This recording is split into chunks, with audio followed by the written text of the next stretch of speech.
Bueno, está saliendo la información, Nelson, de que en el censo que se hizo el año pasado, al dar los resultados hoy, se estableció que el 20,6%, o sea, una cuarta parte, una quinta Una quinta parte, parte.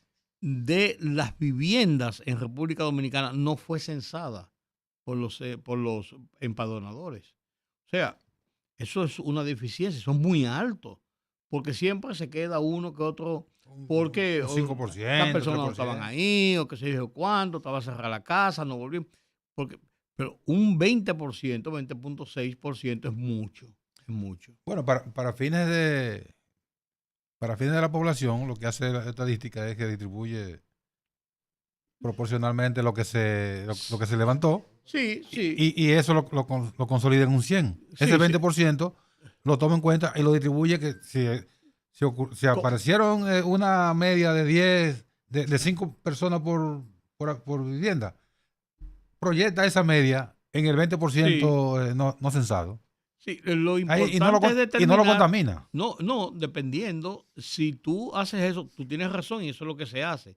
El tema está, el tema está en que dónde estuvo el, el mayor o la mayor franja de personas no censadas. Si son en clases de media hacia abajo, los niveles de personas por vivienda es mayor que el de ciertas clases sociales, Sí. porque, y de ciertas edades. Entonces, hay que ver dónde fue que realmente, en qué bolsón pasó la mayor cantidad o si fue equitativamente distribuido, porque si es equitativamente distribuido, se hace eso perfectamente bien. Sí, sí. Ahora, eso no va a alterar en nada. ¿Qué es lo que yo quiero decir? Eso no va a alterar en nada necesariamente lo que son los índices poblacionales del país, porque se tiene una idea y una media, El crecimiento que, no, y se que tiene ha. una idea y una media de acuerdo Sí, a esa misma proporción, porque se sí, saca esa proporción. sí. O sea, no es exacto, pero la media es bastante, la prueba de un 80% es bastante alto, como quiera que sea. Ahora, el porcentaje de 20 y tantos por ciento no censado está muy por encima de lo que es la media internacional, Claro, no, que, no, que, y que aquí siempre mismo, queda un 3 o 4% sin no, y de aquí censar. mismo en el país. Claro. Aquí, ¿Qué bueno, pasó ahí? ¿Qué falló? yo no sé, Hay que pero ver qué yo falló. no sé, pero hubo muchas quejas o muchas informaciones de gente que decía, a mí no me censaron, a mi casa no fueron y yo estuve todo el día en mi casa. Yo oí a mucha gente de diferentes partes, de diferentes núcleos de personas que uno lo oía, a gente que llamó aquí muchas veces, de gente que uno se encontraba con ellos en la calle. Ahí hubo deficiencias. Hubo deficiencias. Después salió a relucir que hubo gente que se desapareció y no fue, que no entregó la data, otros que se estaban quejando de que le habían ofrecido darle una dieta anticipada para que fueran ese día y no se la dieron, otros que todavía meses después, y eso ha pasado toda la vida que hacen un censo, está todavía demandando que le paguen lo que Los debían pagarle honorarios que por, tenía que por, pagarle. por- por eso. O sea, todo eso ha pasado. Pero eso es igual que en las elecciones. El que se compromete a participar en jornadas de esa Hacer un aporte naturaleza, civil, es, eso un es una, aporte de es ciudadanía. una obligación moral hacerlo. Siempre puede aparecer una franja, como tú decías, un 3%, un 2% de gente que hace una vagabundería, que no le da la gana de ir, que no completa, que se harta, que no tiene paciencia y va a una casa y le dicen, espérese un momentico, no, bro, me voy, y le ponen el sellito. Sí. Adelante, Irresponsable. eso es peor, eso es un engaño para cuando pasan los supervisores, así sí, aquí se En casa censó no nos censaron. Dejaron por debajo de la puerta el cuestionario y yo lo llené. y lo llenaste. Y después vino, creo que fue al final de la tarde, apareció el que le correspondía y yo le entregué Pero por lo menos se dejó y y volvieron, volvieron, sí. porque hubo sitios donde no fueron. Por ejemplo, en mi casa, yo estaba saliendo precisamente en el momento en que llegaron los empadronadores y a mí me empadronaron la marquesina de mi casa, porque iba saliendo, me estaba subiendo en mi carro. Mire que vamos a censar aquí. Mi casa es un edificio de 4 niveles, con un nivel por piso. Sabemos que somos 4 familias. Yo sí, mire, sí, yo vivo ahí. Y están las otras gente en la casa. Sí, si usted quiere subir. No, no, pues podemos llenarlo aquí. Y yo incluso los llamé por teléfono. Miren, bajen para que y traigan su documentación, su cédula, por si es necesario. Y me dijo, no, no, eso no es necesario, papá. Y nos empadronaron y pasó. Pero no me empadronaron en la casa. Pero si yo hubiese salido, no sé qué hubiese pasado. Y finalmente, si tú supieras que le pregunté a uno de los vecinos y me dijo que sí estaba ahí, que iba a salir, y ellos le dijeron que iban a volver en la tarde. No sé finalmente si volvieron. Ya. Pero A, eso puede pasar. a mí lo que me llama la atención es que el censo es cada 10 años. Aquí no, por dificultades se han ido corriendo los 10 años y Sí. no se están haciendo No, cada. no. Bueno, El de pero ahora se dijo que fue por el tema de la pandemia, bueno, ahí que hay. no tuvo la estructuración y la organización de vida. Sí, Pues la pandemia terminó en el 21. sí, Entonces, si se rodó, era en el 22, en el 20 que tocaba. claro. Entonces se rodó, pues se rodó 4 años, Pues yo digo, está planificado para 10 años. 10 años. Sí, ¿Y por claro. qué no tienen esos recursos el año que corresponde para que los empadronadores no estén haciendo berrinche porque les deben? Sabiendo que van a hacer el censo Claro, y que cuesta porque es un tanto. mandato de las Naciones Unidas. Claro. No hay un mandato de la ley. Hay una ley Claro. para eso. Sí, Y hay una estructura que es la ONE, organizada, la Oficina Nacional de Estadísticas, que tiene un cronograma para mantener eso.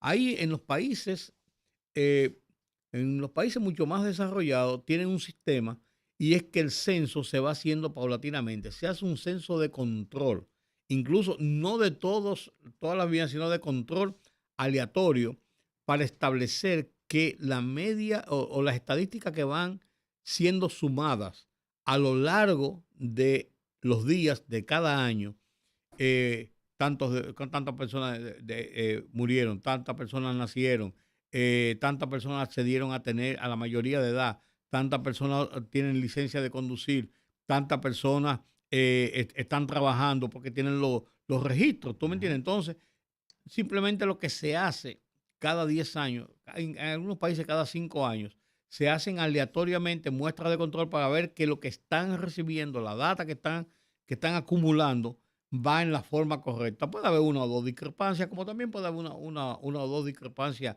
en el censo personal. alguien dice, pero ¿qué importancia tiene que me cuenten? No, ¿Y no, cómo no, el Estado planifica, hace políticas públicas si no sabe no, con qué claro, cuenta? claro, no, eso es, no, Eso es fundamental. eso, lo que dicen eso, yo lo he oído de gente, Sí, son unos uno disparatosos. Además de disparatoso. eso, son unos ignorantes, porque eso es ignorar realmente lo que son los mecanismos de planificación de un Claro, Estado, de un país, claro. de cualquier cosa. Si usted no cuenta con una data y con una estructura de tu saber con qué recursos tú cuentas o qué recursos tú vas a evaluar para tomar una política, ¿O qué recursos necesita? claro, no sabes lo que necesitas y da palos a ciegas. Ajá. Da palos a ciegas. O inviertes más o inviertes menos. Generalmente menos. Entonces yo creo que eso no es prudente. Mira, Sandy. hay un dato de la. Se fue Sandy, no está ahí. Te Acá, vamos llamando. hay un dato de la información que dio hoy estadística. En un siglo, la población dominicana se multiplicó por 12. Sí. En el año 1920, el país tenía 890.000, 900.000 personas. 900,000 personas. Bueno, y ahora tenemos 10.700.000. Sí, Eso equivale sí. exactamente a una multiplicación por 12. Sin embargo, si tú te pones a ver las estadísticas de los censos que se han producido en el último siglo, ve cómo va bajando el aumento poblacional. Porque las mujeres quieren parir a menos. Sí, no, además que al prolongarse más la, El- la, el- la el- cantidad, no, la expectativa de vida. sí, y es mucho menos, además de eso, la cantidad de mujeres en forma proporcional que van alumbrando. Entonces el nacimiento es menor. Pero también las mujeres no quieren parir. No, ni los muchachos se quieren casar antes de los 30 años ahora. Antes se casaban a los 13 y a los 15. O yo voy a dejar ese resort. No, sí. Pero ahora, por múltiples razones. Unas razones son el hecho de que se quieren profesionalizar, que quieren ser profesionales. Otro hecho es que quieren disfrutar su vida. Sí. Otro hecho es que quieren terminar una carrera, que pero además de eso quieren estar en el mercado laboral, quieren tener una seguridad mayor para poder enfrentar la vida. Y entienden que casados y llenándose de hijos tienen problemas que entonces no le va a permitir cumplir esas metas que tienen. Ese dato de que las mujeres están pariendo menos, aquí todavía no se está sintiendo, pero en Europa, en los países desarrollados, está teniendo un impacto tremendo en el envejecimiento de la población. Así es, así es. Y la fuerza laboral entonces tiene que suplirla con inmigrantes. Eso es más peligroso. Si esa es una de las razones, eso establece un problema. Y Sí, establece un problema porque lo que hablábamos ahorita, lo que nos cuesta a nosotros la carga de los inmigrantes. claro. O sea, lo que pues, no se va en lágrimas, se va en suspiros, como Así es. dicen. O sea, porque es un alto costo. Un alto costo económico para la sociedad, pero también de, yo no diría contaminación, pero sí de disgregación en la parte cultural y social del país. Y la relajación de las costumbres. Por eso mismo. Porque el inmigrante te mete una costumbre extraña en tu hábitat. Y es que los haitianos y nosotros no tenemos las mismas costumbres, comenzando por el idioma. Y además, por su base cultural es muy diferente a la dominicana. No es igual que si fuera un cubano, que si fuera un panameño, que si fuera un puertorriqueño, que si fuera un centroamericano. Hay afinidades mayores que la que hay con Haití, que está ahí al lado. Sí. Porque ellos tienen otra raíz Es la realidad. cultural y social. Y no compaginan con muchas de las cosas de nosotros. Que- Aparte de la parte histórica que subyace. que no ocurre con la emigración nuestra. Nosotros emigramos e inmigramos a otros países y tenemos la facilidad de insertarnos con más, Con más facilidad. O sea, nos acogen con más facilidad por la inserción, por la afinidad que existe y no parecemos no parecemos como intrusos. Sí, sí. Aunque en los Estados Unidos, por ejemplo, con el tema de las minorías que primó hasta hace unos años, o un poquito más, unos años con los inmigrantes, principalmente de América Latina, había esas presiones, principalmente en las ciudades de las costas, o sea, tanto de la costa este como de la costa oeste, allá cerca en Los Ángeles, California, y toda la parte, gran parte del sur Del de los Pacífico, Estados allá. Unidos, eh, por la avalancha de inmigrantes de América Latina y nos veían la mayor de las minorías, pero nos veían con cierto, yo no diría recelo, pero sí con cierto aire de, Un reparo de ahí discriminación, sí. Sí. Nos veían como personas de más baja categoría que ellos, pero llegó un momento donde se ha impuesto de tal forma la cantidad de inmigrantes hispanos que hay en los Estados Unidos, que somos una fuerza considerable e importante, incluso en el Congreso de los Estados Unidos, en posiciones en la administración, no porque sea esta la de Biden o fuera la de esto, en la administración de gobierno de los Estados Unidos, pero además insertado en todas las fuentes de producción de los Estados Unidos. Ya son una realidad, además una fuerza votante importante. Estamos hablando de más de 35 millones 40 millones de inmigrantes latinos. Y latinos hispanos. Yo 40 millones. Latinos. O sea que eso es una realidad. Sí. Entonces, y no está todavía. No, estamos esperando a Yatser. Me dijo que le esperara unos minutos para conversar con él sobre el tema de lo ocurrido. Bueno, vamos hablando nosotros entonces. Sí, en Bolivia. Bueno, en Bolivia ocurrió ayer que un general que había sido destituido por el presidente Luis Arce porque hizo pronunciamientos contra el expresidente Evo Morales. Fíjense cómo, para poner en el contexto de la historia. Evo Morales y Luis Arce, que eran del mismo partido, ahora son antagónicos. No son del mismo partido, pero Sí, tienen tendencias políticamente. Sí, tienes razón. Son antagónicos, estando en el mismo partido, políticamente son antagónicos. Entonces, ellos están en una lucha política interna. Porque están aspirando ambos. Sin embargo, porque Evo, cuando Luis Arce, precisamente, le levanta el impedimento de entrada al país que tenía porque salió al exilio después del lío que armó cuando quiso reelegirse, Él se fue al exilio, él levanta los impedimentos y le dice que no, que puede volver a su país. Él intentó de nuevo proclamarse para ir a las elecciones, pues el Tribunal Constitucional de nuevo le dijo que no. Entonces hay una rebatiña interna a lo interno del partido. Sin embargo, el presidente Luis Arce ayer denuncia que hay un movimiento militar, que ha recibido noticias de que hay un movimiento militar contra el gobierno, contra su gobierno, y que además de eso, contra su gobierno, además de eso, puede producirse, adelante Yatzel, una intentona de golpe de Estado.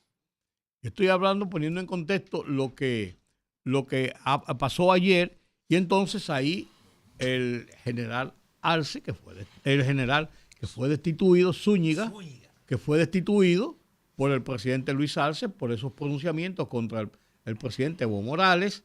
Entonces el hombre aparece insubordinado en un tanque de guerra, vestido de militar de arriba abajo y con soldados también en una actitud que parecía hostil contra el gobierno. Yatzel Román está aquí con nosotros, que estuvo esta semana, en estos días, hablando con nosotros sobre política general. Pues este es un panorama nuevo. Claro. Cuéntanos, Yatzel, ¿qué ha pasado? Quiero aportar, antes de que ya se entre, es que este general, que tiene que evidentemente alguien como decimos nosotros, lo enchinchó. Sí. Y él pensaba que tenía un respaldo.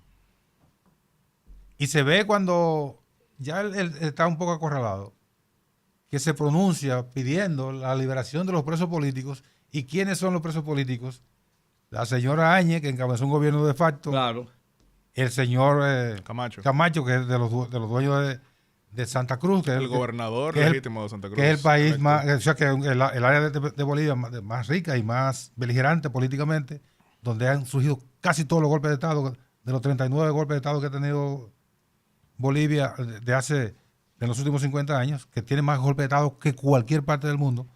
Entonces este individuo hace su pronunciamiento político. Sí. Evidentemente que estaba buscando lo que no tenía en el cuerpo militar, lo estaba buscando en la clase política. Y no lo recibió, que fue clave, porque independientemente de que no contara con el apoyo militar, si le hubiesen mordido el anzuelo en la oposición, eso generaba una situación muy distinta a la que vimos el día de ayer. Pero incluso desde la cárcel, Yanine Áñez envió un comunicado dejando claro que no endosaba de ninguna manera. Que no la metieran a ella en eso. Que no la metieran a ella en eso, pero también Camacho, que es conocido por tener un discurso de línea más dura que buena parte de los demás líderes, que es razón precisamente por la que dentro de Santa Cruz logró el apoyo de los que cuestionaban que el liderato previo dialogaba, y aún él desde la cárcel también lo cuestionó. Pero también vimos, por ejemplo, al expresidente Tuto Quiroga, quien igualmente dijo que los gobiernos se cambian con votos, no con votos.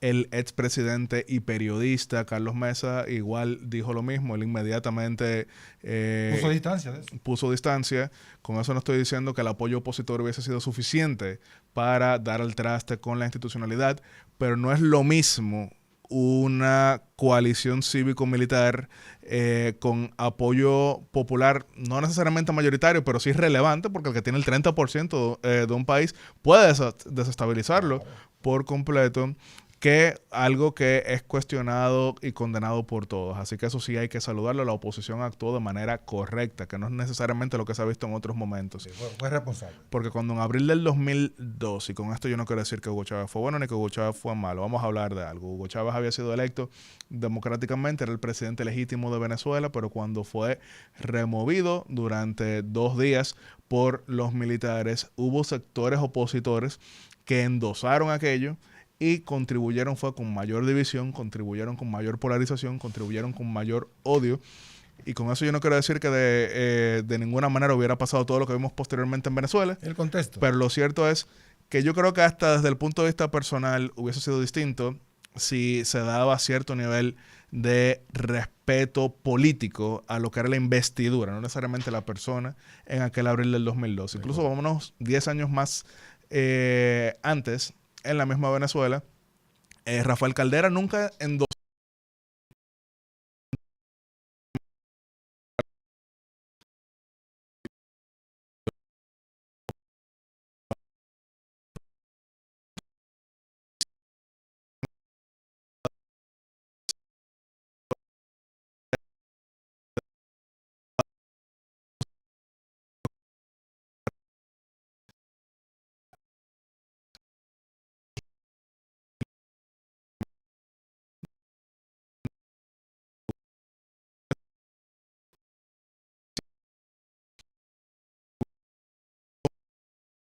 El día de ayer tenemos que sentirnos como latinoamericanos contentos de que aún con todas las divisiones, gente presa incluso dijo no al margen de la Constitución. Y el propio Evo Morales, con todos los choques que tenía con Luis Arce, llama al pueblo. No, nosotros no podemos permitir un golpe de Estado. Claro, se puede permitir un golpe de Estado. O sea, se puso del lado de la institucionalidad. Claro. Ahora, yo vi un video de la discusión del presidente Arce con el general Zúñiga y con los generales ahí, pero en medio de este molote, una discusión face to face, a menos de 1 metro uno del otro, diciéndose cosas. A mí me extrañó que en un ambiente de esa naturaleza, rodeado también de militares, el presidente tuviera la fortaleza, aunque tuviera su seguridad y su aparato, de establecer una discusión de esta forma con una persona que entró con un tanque al palacio. Claro. O sea, eso, y por eso mucha gente está diciendo, y hay muy socorridas versiones, de que esto pudo haber sido un plan del propio presidente Arce para poder buscar un apoyo popular y una fortaleza. Pero yo comentaba ayer cuando lo decíamos, ya nos íbamos del programa, así que estaba la noticia en progreso, yo decía, si esto es así, es muy peligroso. ¿Por qué? Con tanques en la calle, con soldados, no sabe lo que puede pasar. Si es una treta, se jugaron la faja. ¿Y qué tú crees, Jorge? Todavía es muy temprano para decir algo de manera muy concluyente, clara. Pero tú has oído la versión también. Claro que sí. Desde el instante inicial, todo, vamos a decir, analista, ponía una versión u otra. O que era una rabieta de parte del general Zúñiga por la destitución y que él tenía una inestabilidad emocional comprobada, que fue la razón por la que se excedió hablando en aquella entrevista donde dijo que Evo Morales jamás debía volver al poder, claro, que obligó a Luis Arce a destituirlo, a pesar de que él era leal a Luis Arce. Ustedes bien lo estaban... Sí, un hombre de Luis Arce, pero un pronunciamiento así con el jefe del ejército está siendo beligerante. Claro. O sea, lo puso en una posición de que no tenía ninguna otra alternativa, pero se decía o rabieta o autogolpe. ¿Por qué yo no endoso en este momento la teoría del autogolpe? Aunque todo parecería que tenía sentido. Que tendría sentido, porque vamos a verlo de la siguiente manera. En la criminología siempre está la pregunta inicial de quién se beneficia. ¿Quién beneficia al crimen? ¿A quién beneficia? Entonces, por ejemplo, cuando en 2019... en noviembre, los militares le sugieren a Evo Morales que renuncie. Él da aquella rueda de prensa en la que se ve prácticamente lloroso y dice, bueno, ok, me voy. Sí. Eso lo hizo ver como cobarde. Y ayer Luis Arce se vio como un macho masculino indoblegable, así, hablándole duro. Incluso tenía la fusta en la mano como del mando, claro, el bastón de mando. Entonces, si viéramos desde la perspectiva de quién beneficia, Evo quedó como el blandengue, Arce como el fuerte. Pero vámonos incluso a la otra teoría. Evo decía que Luis Arce estaba operando para eliminarlo política y quizá físicamente, pero entonces Luis Arce destituyó al que habló en su contra y no solamente eso, actuó para defender la institucionalidad. Entonces, y Evo Morales llama a defender la democracia. Le quita el argumento a Evo. Todo esto va sumando a la narrativa que mencionamos.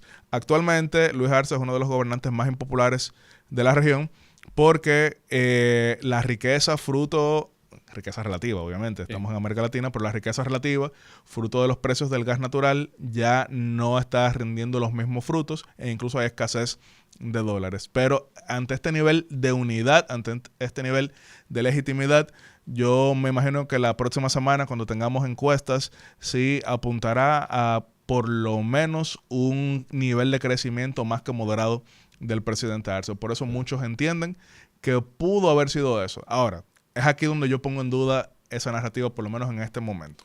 No estamos hablando de un loco cualquiera politizado. Estamos hablando de un general, de un comandante del ejército. Sí. Y anoche mismo, cuando lo apresan, y estamos aquí quizá un poquito jocosos, sin recibir la primera galleta, dice que eso fue el presidente que le dio una orden el domingo. Que sacara los tanques. Que sacara los tanques. Sí. Entonces, de nuevo, yo tengo que ser ahí un poquito escéptico. Para mí es hasta cierto punto difícil creer que si eso fuese un plan se iba a desarrollar tan rápidamente, tan caóticamente, y que sin interrogatorio, sin juicio, sin todavía apresamiento, dijera uno de los partícipes, esto fue una orden presidencial. Eso a mí me parece... Yo creo que la galleta había que dársela para que se callara. Para que se calle. Yo descarto esa teoría porque Luis Arce no es un loco viejo. Exacto. Luis Arce es un tipo de una formación política sólida. Claro. Sí. Y además viene ya con la experiencia de lo que ocurrió con el golpe del 19, que hubo una cantidad de muertos impresionante. Entonces tú no sabes si esa teoría tú la pones, le da veracidad. Él se va a arriesgar a tirar el pueblo a la calle, o sea, porque había una reacción del pueblo para defender el gobierno. Claro. Sin saber cuál va a ser la reacción de los militares a provocar una matanza que se le atribuya a Arce. Es una teoría que lo que están tratando yo creo que es de evitar eso que tú te estás señalando, que en las próximas mediciones haya una mejoría en el posicionamiento político y electoral de Pero Luis Arce. ahí mismo apunto lo siguiente. ¿Por qué razón, si el problema lo genera Zúñiga y parece que él estaba actuando Zúñiga, el presidente destituye al mando militar y no un mando militar nuevo? Lo remueve por completo porque desde luego cuando se da una situación como esta necesita todo el tipo de reafirmación de lealtad. Y una señal positiva es que esto fue solamente en la capital y solamente en el perímetro del Palacio Presidencial. No hubo movimientos en el interior, pero eso tenía que... ¿Y solo el ejército? Sí, solamente el ejército, porque un golpe de Estado no funciona solamente desde el punto de vista de la capital, porque tú... Sí, a veces, y de muchos cuarteles. Y de muchos cuarteles. Y de nuevo, ayer no hubo un solo tiro, porque vamos a verlo de la siguiente manera. Si hubiesen sido... no necesariamente una mayoría militar, pero por lo menos un segmento lo suficientemente representativo, los demás efectivos que llegaran no iba a ser solamente sitiándolo que iban a lograr la desmovilización. Ahora, era enfrentarlo. Era enfrentarlos y ahí se hubiese visto una cantidad de muertos que no quiero siquiera, vamos a decir, teorizar aquí. Pero como eran tantos más los leales, ahí no había razón alguna para enfrentarse que no fuera lo que los japoneses llaman un kamikaze, un ataque suicida. A mí lo que me extrañó, viendo los videos anoche de la televisión internacional sobre el tema, es que la gente estaba parada en las esquinas y donde quiera, pero mucha gente, como se ponen cuando ha pasado algo en algún sitio. Los mirones. Los mirones, pero con los tanques y la policía y la cosa, como que si estuvieran filmando una película. Claro, claro. Yo no sé, sí. La policía de esto como que es una cosa como rara. Es lo más sorprendente porque vamos a... La gente lo primero que hace se despeja de ahí. Ay, aquí va a pasar un lío. Sí, vamos a verlo de la siguiente manera para que noten pues lo muy pintoresco de lo que estaba pasando ayer. Y bueno, aquí estamos sentados tres hombres, tres machos que probablemente no somos muy temerosos, pero yo creo que si estuviéramos viendo una cantidad de efectivos armados dirigidos al Palacio Presidencial y pensáramos que existiese la posibilidad de que se arme el asunto, yo creo que lo último que vamos a hacer, bueno, quizá Don Rudy con su experiencia... El espectador ahí. Con su experiencia, vamos a decir, en épocas convulsas de los años 70, sí, tiraba unas cuantas fotos, pero inmediatamente se larga de ahí. Sí. Si acaso tiro dos por si acaso. Sí, claro. Pero es verdad. Pero la gente se quedó ahí. Se quedó ahí, parecía como... No hubo un tiro. No pasó, sí. Entonces, es por eso que yo no estoy minimizando la crisis. Estamos viendo los ángulos de lo que hasta ahora, como tú bien dijiste, muy temprano, pero de lo que hasta ahora hemos visto. Claro, no estoy minimizando la crisis, que es obvia, porque desde luego, el hecho de que sean pocos, sean muchos, pero que existiera grupos armados que pensaran que podían tomar el poder por la vía no constitucional es algo que llama a preocupación. Lo que sí estoy cuestionando es que fuese un plan realmente organizado, porque nuevamente, así como estaba diciendo que para mí es raro pensar que si era una orden, miren, los guardias no hablan. Vámonos de la siguiente manera. Uno nunca ha escuchado a un guardia diciendo no, que el presidente me dijo así tal cosa cuando es real, cuando está cumpliendo una orden de mando. Es lo más cercano a lo que llaman el omerta italiano. Ahora, él inmediatamente siendo general lo dice, es lo que me hace pensar de que no se trató de una orden. En el mismo sentido, yo tengo que partir de la premisa, como usted bien menciona, que si estamos hablando de un economista brillante que es presidente de la República, que tiene experiencia de Estado, porque ha estado en el Estado. Claro. Que si fuese a hacer algo así, no estoy diciendo que hubiese sido exitoso, pero creo que hubiese fluido un poquito mejor de lo que fluyó más organizado, ayer, sí, claro. El guión no estuvo bien hecho, si fue así. Es por eso que no creo que fue un autogolpe en este momento. ¿Por qué digo en este momento? Porque obviamente pueden salir más informaciones, pueden salir más relatos que apuntan a quizá señales que se enviaron, quizá insinuaciones que estuvieron ahí. Eso yo no lo estoy descartando. Yo lo que sí estoy descartando en este momento es que haya sido una orden en el sentido de haz esto el miércoles y arranca y vamos, y vamos a actuar de esta forma. No cuadra. ¿no? ¿Cómo que no? Pero sigue siendo preocupante. Claro. No, claro que sí. Además de eso, la zona andina sigue siendo una zona de inestabilidad democrática. Claro. Por así decirlo.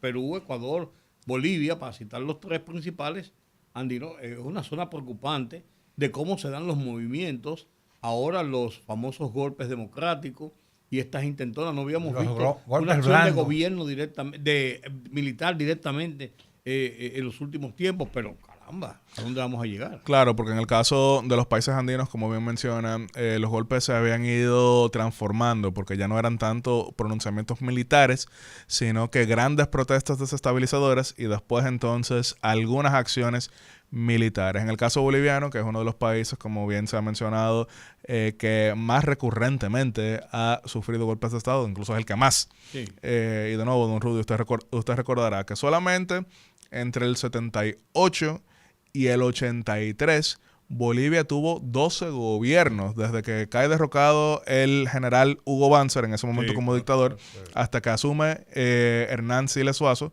hubo 12 gobiernos, de los cuales 10 fueron militares. Claro. Y no era porque había una sucesión constante de renuncias, sino que por el contrario, constantemente estaban siendo derrocados. Entre ellos mismos. Sí. Claro, lo cual fue aprovechado en su momento por los intereses del narcotráfico. Fue en ese momento que, por ejemplo, se inspiró Oliver Stone, entre algunas cosas, para incluir en su película Scarface a Bolivia como emporio del narcotráfico. Porque a pesar de que ahí no se produce cocaína per se, sino que se produce la coca. La inestabilidad la aprovechan pues esos actores al margen de la ley, que es lo mismo que ha pasado en Ecuador, donde la inestabilidad política de los últimos años también fue aprovechado por cárteles del narcotráfico, tanto mexicanos como colombianos. Eso es lo que está en juego cuando hay inestabilidad, porque cuando el Estado es débil, los criminales son... Sí. Además de eso... Lo ocupan, no hay espacio vacío. Claro, además de eso... Lo ocupan los delincuentes. Eso, claro. Tienen una capacidad inventiva. Se ponen inmediatamente, se ponen creativos. Mira lo que ha pasado con Ecuador, que Ecuador pasó a ser uno de los países más seguros, de más alta, de más baja criminalidad por 100.000 habitantes, a ser el mayor, 45 homicidios por cada 100.000 habitantes. Sí. Solo estaba Honduras.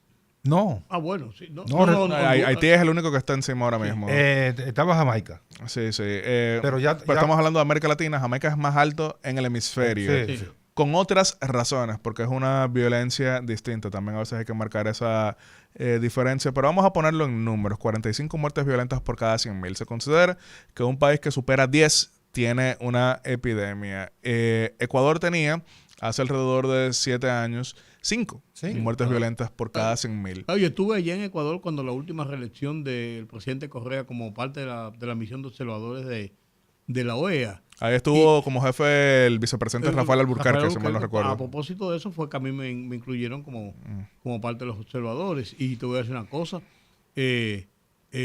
una ciudad sumamente tranquila, en plenas elecciones y eso. No había tensiones y la gente podía... Yo pensé, bueno, problema y con Correa y la cosa. Normal, o sea, bueno, parecía como pasaron las elecciones de aquí ahora, que no hubo tensiones el día de las elecciones, ni el día siguiente, ni el día anterior. Bueno, hoy no hay turismo en Ecuador. No, incluso hay que tomar en cuenta que el espacio más afectado por la violencia del narcotráfico en Ecuador es el espacio tradicionalmente más productivo. Estamos hablando de Guayaquil. Guayaquil, que era la capital económica, la sigue siendo hasta cierto punto, pero donde más están matando. Por una razón, usted acaba de mencionar que era la capital turística, por lo menos en el territorio, porque sabemos que están las Islas Galápagos, fuera del territorio continental.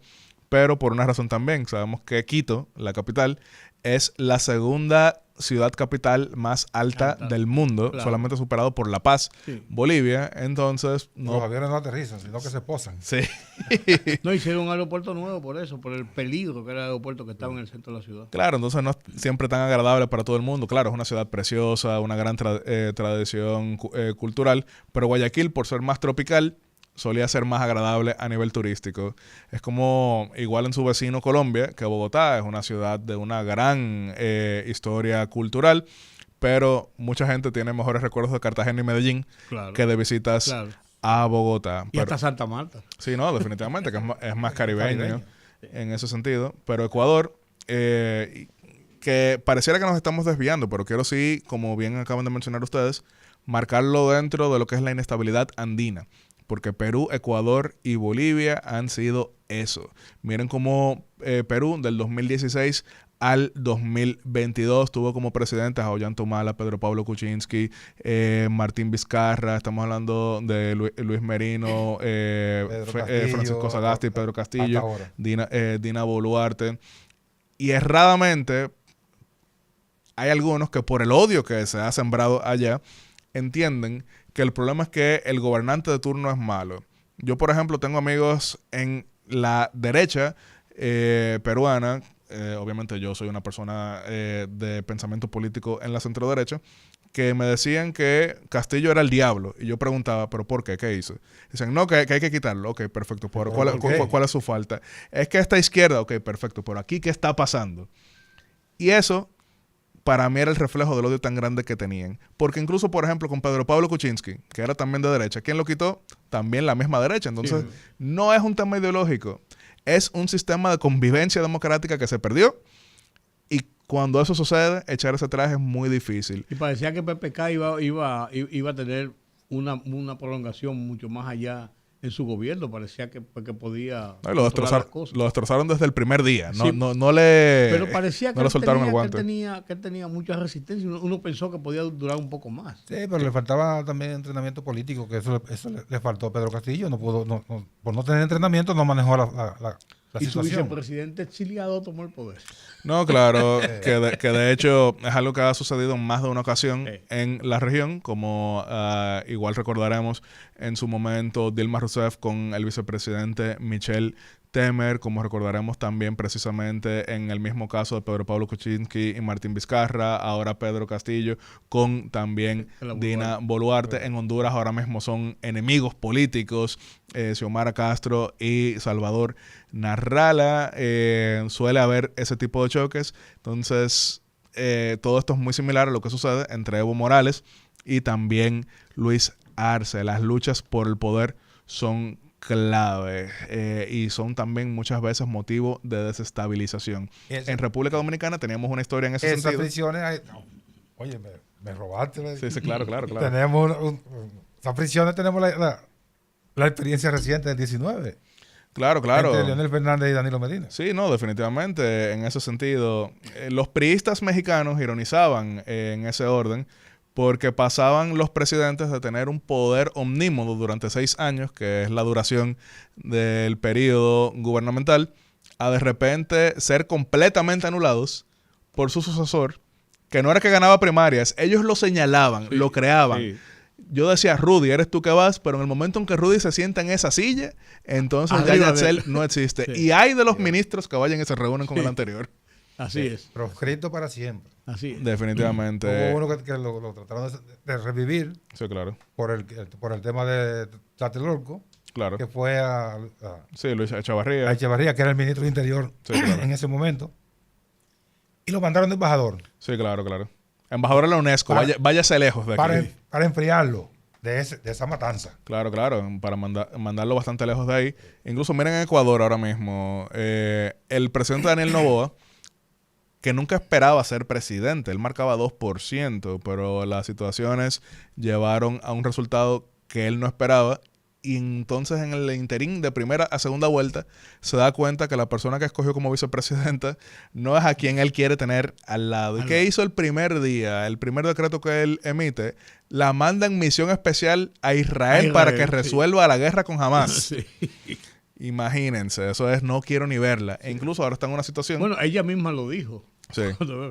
me mandaron al exilio. Claro, claro. Ojalá poder volver con vida, dijo ella. Y le han armado todas las trampas posibles para quitarla, porque si Noboa va a aspirar a la reelección, el 25, ella asume como presidenta en Interina. funciones. no puede ejercer siendo presidente siendo candidato. Exacto. Allá no funciona así.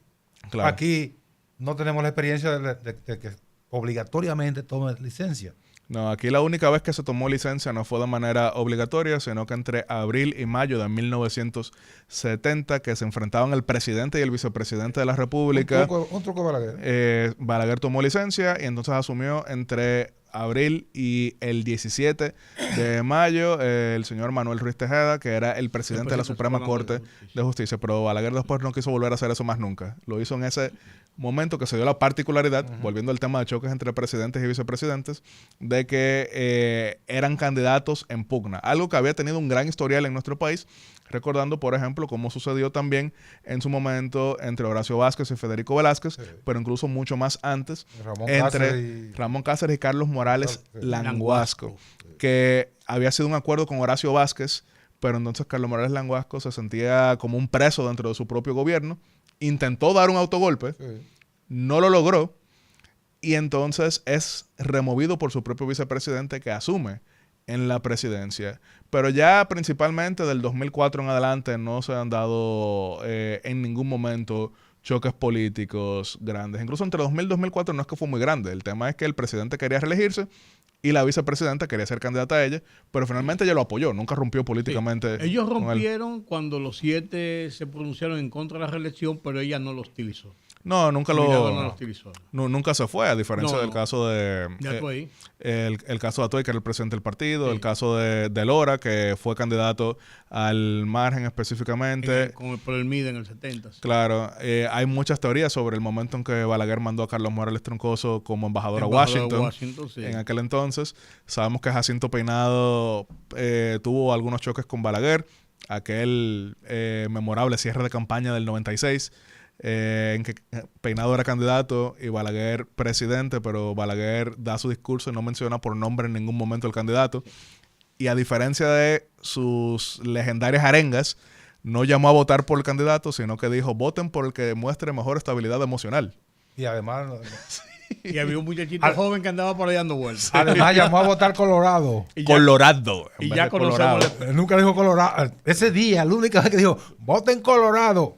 Sí. Era una insinuación que votara morado. Claro. Que en aquella ocasión, hay que decirlo, Peña Gómez cometió el error de en su cierre de campaña acusar a Balaguer de que estaba por debajo apoyando a Leonel Fernández. ¿Por qué eso fue un error?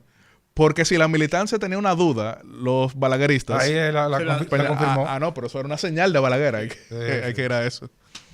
Yatzel, gracias. Qué bueno que tú vives cerca, por lo menos. Claro, No. Ya terminamos con Yatzel. Yo pensaba que quedaban 2 minutos para ir a... Suerte que Yatzel... Para ir al Líbano, pero no. No, porque ya hablamos del Líbano. Él estuvo aquí en estos días, sí. Vamos a ver. Ya no lo oí. Sí. Pues ya, tenemos el tiempo encima. Ya, Sandy, nos vamos.